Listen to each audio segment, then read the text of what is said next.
वाल्मीकि रामायण, रामचरितमानस, रामचंद्रिका, साकेत, पंचवटी आदि ग्रंथों में शूर्पणखा के बारे में जानकारी मिलती है। ये तो सभी जानते हैं कि लक्ष्मण ने शूर्पणखा की नाक काट दी थी, लेकिन आज के वीडियो में हम आपको बताएंगे शूर्पणखा के बारे में 10 रोचक जानकारियां। नमस्कार, स्वागत है आपका आस्तिक स्पिरिचुअल सीक्रेट्स में। कौन थी शूर्पणखा? शूर्पणखा अर्थात जिसके नाखून सूप के समान हों, ऋषि विश्वश्रवा और केकसी की पुत्री और लंका नरेश रावण की बहन थी शूर्पणखा। शूर्पणखा के पति का नाम कुबेर को बेदखल कर रावण के लंका में जम जाने के बाद उसने अपनी बहन शूर्पणखा का विवाह कालका के पुत्र दानवराज विद्युज्जिह्वा के साथ कर दिया था। रावण को शूर्पणखा का श्राप। त्रिलोक की विजय पर निकले रावण ने एक युद्ध में विद्युज्जिह्वा को भी मार दिया था। इससे शूर्पणखा बहुत दुखी हुई थी। उसने मन ही मन रावण को श्राप दिया था कि मेरे ही कारण तेरा सर्वनाश होगा। रावण ने उसे आश्वस्त करते हुए अपने भाई खर के पास रहने के लिए भेज दिया और वो दंडकारण्य में रहने लगी। हालांकि ये भी कहा जाता है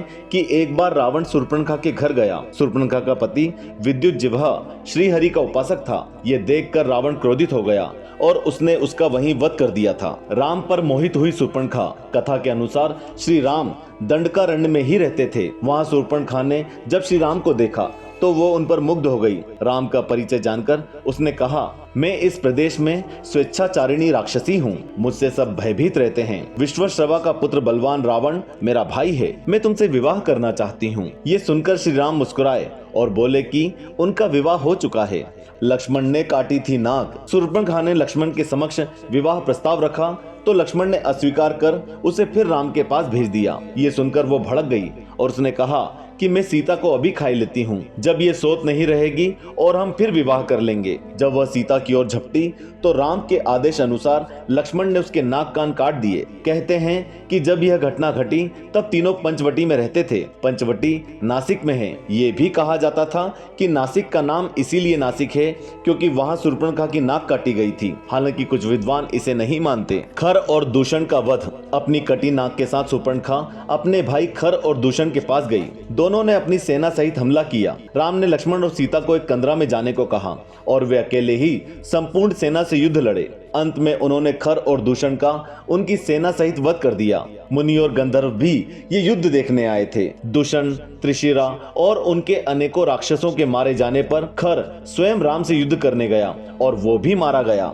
राम ने खर, दूषण, त्रिशिरा और 14,000 राक्षसों को मार डाला। रावण की सभा में शूर्पणखा। पंचवटी में लक्ष्मण से अपमानित शूर्पणखा ने अपने भाई रावण को अपनी व्यथा सुनाई और उसके कान भरते हुए कहा, सीता अत्यंत सुंदर है और वो तुम्हारी पत्नी बनने के सर्वथा योग्य है। तब रावण ने अपनी बहन के अपमान का बदला लेने के लिए अपने मामा मारीच के साथ मिलकर सीता अपहरण की योजना रची। शूर्पणखा का जन्म। कहते हैं कि पूर्व जन्म में शूर्पणखा इंद्रलोक की नयनतारा नाम की अप्सरा थी। उस समय पृथ्वी पर एक वज्रा नाम के ऋषि घोर तपस्या कर रहे थे। तब नयनतारा पर प्रसन्न होने के कारण ऋषि की तपस्या भंग करने हेतु इंद्र ने इसे ही पृथ्वी पर भेजा, परंतु वज्रा ऋषि की तपस्या भंग होने पर उन्होंने इसे राक्षसी होने का श्राप दे दिया। ऋषि से क्षमा याचना करने पर वज्रा ऋषि ने उससे कहा कि राक्षस जन्म में ही तुझे प्रभु के दर्शन होंगे। तब वही अप्सरा देह त्याग के बाद शूर्पणखा राक्षसी बनी। शूर्पणखा के ज्ञान चक्षु खुले। जब लक्ष्मण जी ने शूर्पणखा के नाक कान काट दिए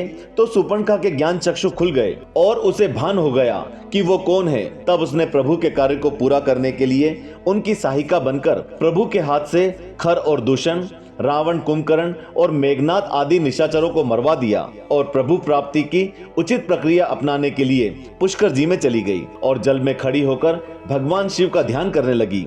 हालांकि ये भी कहा जाता है कि रावण का वध होने के बाद शूर्पणखा दैत्य गुरु शुक्राचार्य के पास चली गई थी और जंगल में उनके आश्रम में रहने लगी थी। श्री कृष्ण की पत्नी। ऐसी किंवदंती है कि शिव आराधना के बाद भगवान शिव ने शूर्पणखा को दर्शन देकर वर प्रदान किया कि 28वें द्वापर युग में जब श्री राम कृष्णा अवतार लेंगे तब कुब्जा के रूप में तुम्हें कृष्ण से पति सुख की प्राप्ति होगी। तब श्री कृष्ण तुम्हारी कुबड़ ठीक करके वही नयनतारा अप्सरा का मनमोहक रूप प्रदान करेंगे। तो भाइयों और बहनों, ये थी शूर्पणखा से जुड़ी 10 रोचक जानकारियां। आप में से इसकी कौन सी जानकारी आपके पास नहीं थी? कृपया कमेंट बॉक्स में कमेंट करके बताएं। वीडियो को लाइक और शेयर करें। जय श्री राम।